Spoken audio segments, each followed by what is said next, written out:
폭염 흰남노, 폭설 흰남노, 태풍 흰남노 중 옳은 것은? 너무 당연한 질문이죠. 아시다시피 정답은 며칠 전 한반도에 상륙했던 태풍 흰남노입니다.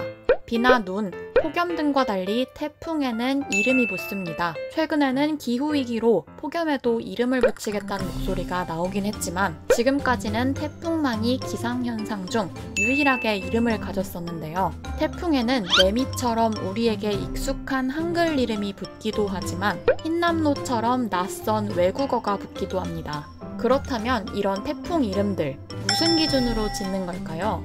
지금과 같은 태풍 이름은 2000년부터 태풍위원회 회원국 14개국에 의해 정해지고 있습니다. 이 14개국이 각각 10개씩 내놓은 단어, 그러니까 총 140개의 단어를 돌아가면서 붙이고 있는데요. 태풍이 큰 피해를 주지 않고 잔잔히 지나가란 뜻에서 주로 부르기 쉬운 동식물 이름을 붙인다고 합니다. 흰남노도 이 140개의 단어 중 하나입니다. 흰남노는 라오스가 제출한 이름인데요. 라오스어로 가시나무 새싹이란 뜻이라고 합니다. 또 라오스의 한 국립공원 이름이기도 하고요. 그런데 이 140개의 단어를 모두 태풍 이름으로 사용하고 나면 어떻게 되는 걸까요? 새로운 단어를 생각해내야 하는 건 아닙니다. 140개 단어 중 첫 단어로 돌아가 다시 이름을 붙인다고 하는데요. 우리나라에서 낸 단어 중에는 대표적으로 개미, 나리, 장미, 미리네, 노루, 제비, 너구리, 고니, 메기, 독수리가 있습니다. 이외에 특이한 이름으로 고구마가 있는데요. 지난해 4호 태풍이었죠. 언뜻 들으면 먹는 고구마를 떠올릴 수 있지만 한국어가 아닙니다. 고구마는 우리나라가 아닌 일본에서 낸 단어로 별자리 중 작은 곰자리를 의미한다고 합니다. 일본어로 곰이 쿠마, 작은 곰이 고구마거든요. 한편 너무 심한 피해를 입힌 태풍의 이름은 회출되기도 합니다. 이번 흰남노도 원래는 물총새를 뜻하는 녹텐이 붙었어야 했는데 2016년 태풍 녹텐이 필리핀에 큰 피해를 주면서 이름이 영구 제명돼서 지금의 흰남노로 이름이 바뀌었다고 합니다.